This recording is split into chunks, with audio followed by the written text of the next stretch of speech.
let's talk week 13 because there are some interesting games. There are a couple games I had to leave on my list, but I'm going from number 5 to number 1.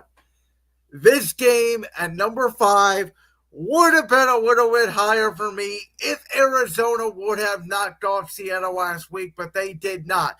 I have Kyler Murray and the Arizona Cardinals taking on Sam Darnold and the Minnesota Vikings. Minnesota's a weird team, too, where it's like, I don't know what we're going to get from the Brian Flores led defense every week. Justin Jefferson had one catch for 7 yards against the Bears. I expect him to go off in this game. Usually, when a team plays horrible like that, they bounce back the following week. Arizona's done well on the road this year. This is a sneaky good game, but again, that Arizona loss to Seattle really knocked the taste out of my mouth for this game a little bit. Number 4, we're going to Thanksgiving night. We talked about this earlier. Dolphins, Packers. This is the season for me for the Miami Dolphins to determine if they are a real AFC wildcard contender or not. Number 3, this is a real interesting game for both sides, in my opinion. It is one of the best rivalries in the NFL. Pittsburgh going to Cincinnati to take on the Bengals. For the Steelers, we talked about their schedule here down the stretch. The Steelers could theoretically start the year 8-2 and finish 10-7 with the brutalness of that stretch. And for the Bengals, this is actually their last stand. They have one of the most talented offenses in the NFL. It's undisputed, undeniable. Can they stop anybody? If this defense cannot stop the Pittsburgh Steelers offense, and they're just a terrible defense, I think the Bengals need to prove, they need to show up in a divisional game. They need to win this game to have any shot at that last wildcard spot, because it may come down to that game between them and Denver. I believe it's week 16 later in the season. Number 2, I have the Sunday night game for 2 reasons. Number 1, there's going to be a lot of snow on the ground reportedly. That could change from this time to kick off, but it sounds like it's going to be a blizzard in Buffalo. How is San Francisco going to handle those conditions? Is Brock Purdy going to play? And are the Niners, who were such the Avengers going into this season, is this their final stand? Because I think if they lose to Buffalo, their season's over. Can Buffalo even put a whipping on San Francisco, put them into the ground, and send the Niners, in my opinion, backpacking and going to the bar in January? And I think number 1, without a doubt, is the number 1 game on probably everybody's wish list this week. 425, CBS, Jim Nantz, Tony Romo.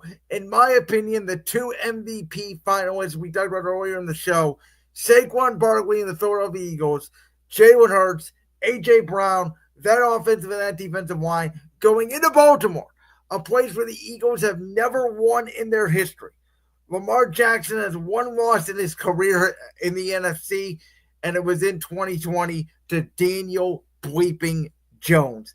Can the Ravens, who got a big win against the Chargers, short week at home, can they beat one of the best teams in the NFC and even the NFL, the Philadelphia Eagles? Okay. I like your list. I don't disagree too much. For me, at number 5, I've got the LA Chargers going down south to take on the Atlanta Falcons. How do the Chargers respond after a tough loss at home on Monday Night Football against the Baltimore Ravens? The Falcons are leading the division in the NFC South, but I wouldn't say they're like a legit contender, really. But there's just something about that matchup that I find very intriguing. It could be a shootout, but it could also be like a 20-17 type game. I don't know, and that kind of adds to the intrigue of it. At number 4, I agree with you about Cardinals Vikings. I think this game's a little more important for Arizona than it is for Minnesota because they lost to Seattle last week and they have to play Seattle again in a couple weeks. So are they kind of overlooking the Vikings and looking ahead to that rematch with Seattle? That's that's my big question with the Arizona Cardinals. At number 3, that's where I have 49ers Bills. It's the like you said, I think it's San Francisco's last stand, and I can't wait to watch this game, especially if it is wintry conditions. It's just gonna be fun. Um, by the way, I love that even though the Bills are building a new stadium, they're not putting a stinking roof on it. um, they're never gonna host a Super Bowl, and they just don't care. So I like that. And then I agree with you at number 1. That's easy. Eagles Ravens. But at number 2, I'm actually gonna go to the first game on Thanksgiving. Bears Lions. Interesting. I like your pick. Um, because the Bears have gotta be, if the Dolphins are the most frustrating team in the AFC, the Bears are the most frustrating team in the Gosh, don't NFC. get me started on another rant again, because I will go on another Matt Eberflus rant here. Colin Cowherd on FS1 said it on Monday, and he's right. I can't keep my eyes off the Bears.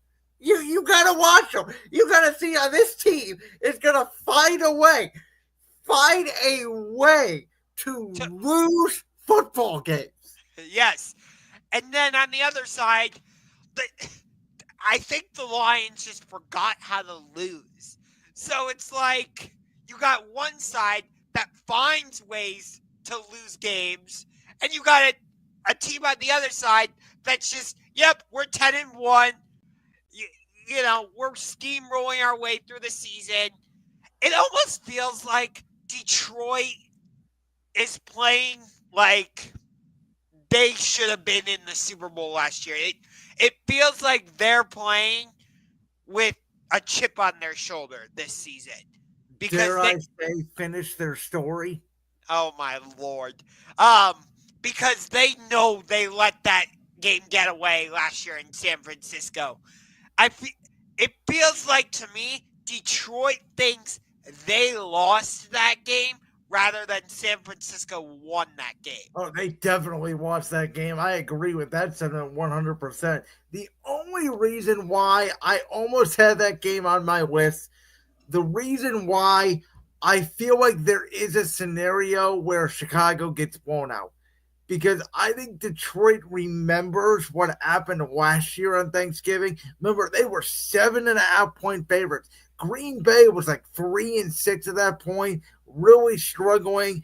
I think it was week 12, so maybe they were 4-7, somewhere along those lines, and they had already beaten Green Bay in Lambeau bad on a Thursday night, and Jordan Love came in there, and that was the day the Green Bay Packers began their hot streak. They humiliated the Lions in Detroit.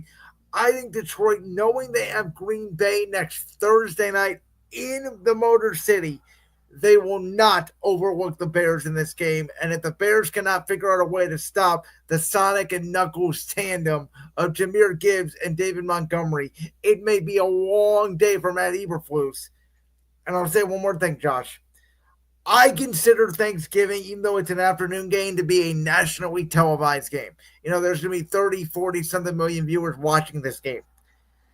If the Bears get humiliated, and I mean spanked, please, for the love of God, fire Matt Eberflus on Black Friday.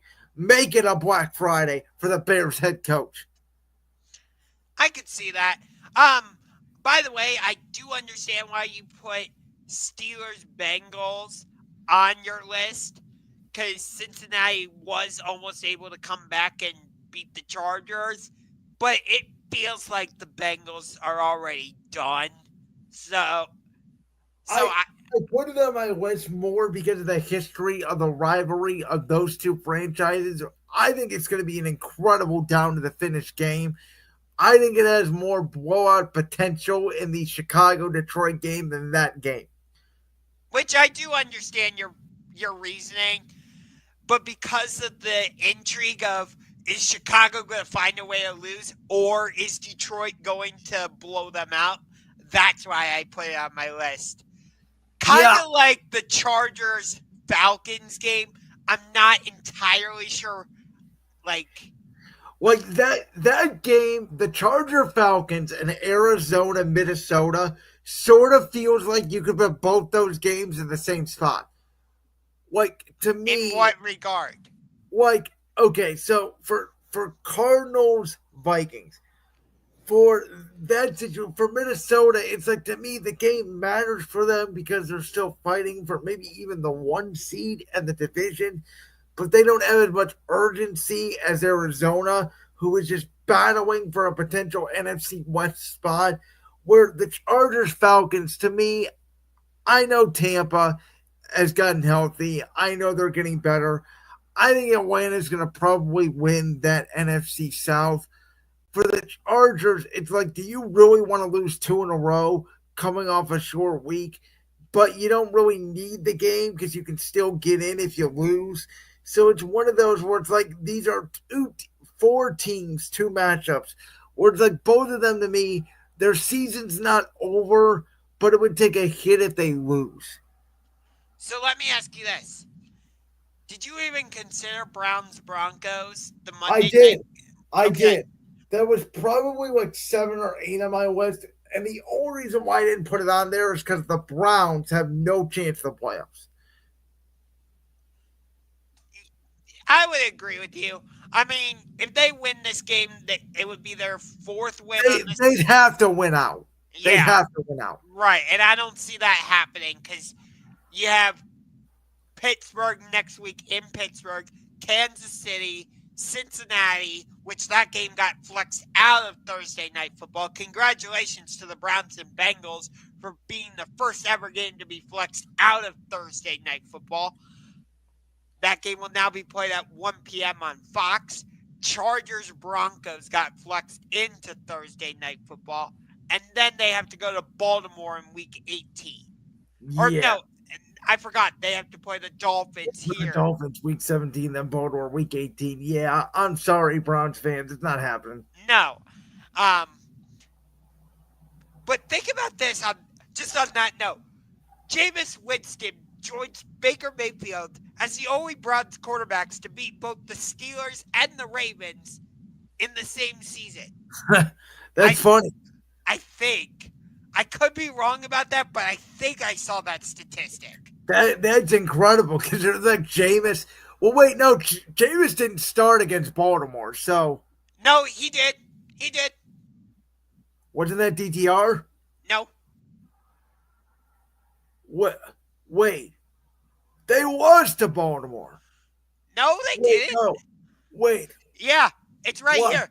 Jameis Winston has defeated the Ravens and Steelers since becoming the Browns starter.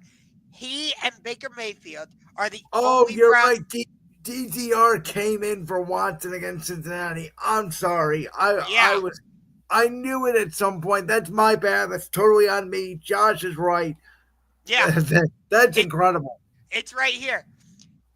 Jameis Winston and Baker Mayfield back in 2019 are the only Browns quarterbacks to defeat Baltimore and Pittsburgh in a single season. I don't know if I should be excited about that or just be like, really? I don't know.